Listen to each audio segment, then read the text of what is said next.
Halo semuanya, sekarang saya akan menjelaskan sedikit tentang Kingdom Monera dan Protista. Perkenalkan, nama saya Karisma Sapniko, MPM 19080208 untuk tugas Biosistematika A dari Universitas Atmajaya Yogyakarta. Ya, sekarang saya menjelaskan sedikit tentang Kingdom Monera dan Protista. Perbedaan yang pertama yang kita harus mengetahui adalah karakteristik pertama adalah jenis organisme, atau yang bisa dikenal dengan Monera dan Protista adalah organisme bersel satu. Terus pada Monera tidak terdapat intisel, sedangkan Protista terdapat intisel. Habitat umumnya pada Monera dapat hidup dimanapun tergantung pada spesiesnya, dan bahkan ada spesies yang dapat hidup pada tempat-tempat ekstrim seperti lava, terus gunung es, ya. Terus untuk Protista umumnya ada air, yaitu pada lautan biasanya. Untuk reproduksi pada Monera umumnya adalah secara aseksual. Kemudian sedangkan Protista umumnya terdapat dua jenis, yaitu aseksual dan seksual. Terus ada alat gerak. Untuk Monera, alat gerak yang paling umum adalah flagel, tetapi juga ada beberapa Monera yang tidak memiliki alat gerak. Sedangkan Protista, dia itu memiliki empat alat gerak. Pertama, ada yang bergerak menggunakan sidia atau bulu getar. Kemudian ada flagel atau ekor, kemudian ada kaki semu, dan juga ada yang tidak memiliki alat gerak. Klasifikasi Monera dibagi menjadi dua, yaitu bakteri dan alga biru. Sedangkan Protista dibagi menjadi empat, yaitu Rhizopoda, Psittacea, Flagellata, dan Sporozoa. Terus Monera dan Protista sama-sama memiliki peran pada kehidupan. Ada yang menguntungkan dan ada yang merugikan. Pada umumnya Monera dikenal sebagai memiliki peran yang merugikan bagi manusia, tetapi juga ada Monera yang berfungsi menguntungkan. Umumnya Protista yang kita kenal adalah menguntungkan manusia, tetapi ada beberapa Protista yang juga dapat merugikan manusia. Nah, sekarang saya akan jelaskan sedikit spesies atau satu spesies yang menurut saya paling menarik adalah Lactobacillus casei, atau yang dikenal dengan bakteri asam laktat, salah satu bakteri asam laktat yang terdapat pada minuman. Nah, ini adalah salah satu jenis dari Monera. Nah, Lactobacillus casei adalah salah satu jenis spesies dari bakteri yang paling sedikit dijumpai. Nah, Lactobacillus casei adalah penghasil asam laktat yang diperoleh dengan fermentasi glukosa dan pembentukan laktat. Jadi ini dia membuat asam laktat dari hasil fermentasi glukosa. Jadi jika terdapat bakteri asam laktat pada suatu makanan atau terdapat suatu bahan pangan yang mengandung glukosa dan difermentasi, maka akan menghasilkan asam laktat. Kemudian Lactobacillus casei adalah spesies yang mudah beradaptasi dan bisa diisolasi dari produk ternak segar dan fermentasi, maupun produk pangan segar dan fermentasi. Itu bisa banyak seperti susu, ada yang yogurt, juga ada yang seperti itu, seperti Yakult. Kemudian untuk Lactobacillus casei dapat ditemukan pada mulut dan usus manusia. Nah, untuk kita selanjutnya kita mengetahui sedikit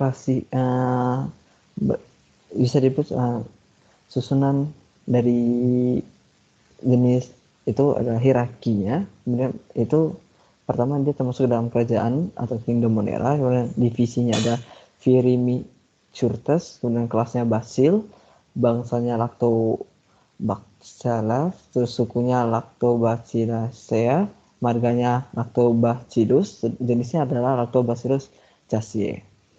Umumnya ukuran bakteri Lactobacillus casei ini memiliki ukuran sebesar 0,7 sampai 1,1 kali 2,0 sampai 4,0 mikrometer. Terus pertumbuhan Lactobacillus casei pada umumnya suhu 15 Celcius. Lactobacillus casei tidak memiliki alat gerak. Nah, ini salah satu contoh dari kingdom Monera yang tidak memiliki alat gerak. Kemudian Lactobacillus casei berbentuk batang panjang, gitu, batang. Kemudian Lactobacillus memiliki banyak manfaat bagi manusia, terutama pada bidang pangan.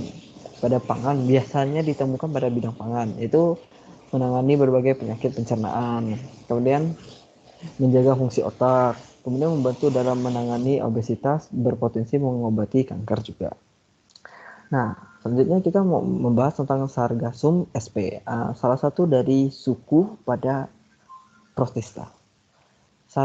Sargassum sp. Sargassum sp adalah salah satu suku dari alga coklat atau rumput laut coklat.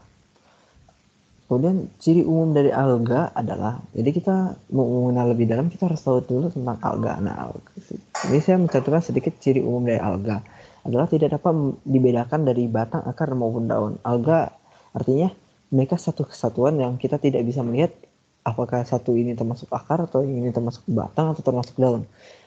Seluruh bagian alga kita sebut dengan namanya thallus. Kemudian alga dibagi menjadi 4 berdasarkan kandungan pigmennya, yaitu rumput laut hijau atau Chlorophyta, rumput laut merah itu Rhizoplata, rumput laut coklat itu loh Phainophyta, dan rumput laut pirang atau Chrysemophyta. Nah, sekarang saya mau membahas tentang hierarki dari Sargassum sp, yaitu pertama kerajaannya adalah Protista, termasuk dalam divisi Thalophyta, kelasnya adalah Phaeophycea, bangsanya Fuscalus, sukunya Sargassea, marganya Sargassum, dan jenis adalah Sargassum sp. Sargassum sp memiliki 4.400 jenis di dunia. Sargassum sp cirinya sebagai berikut.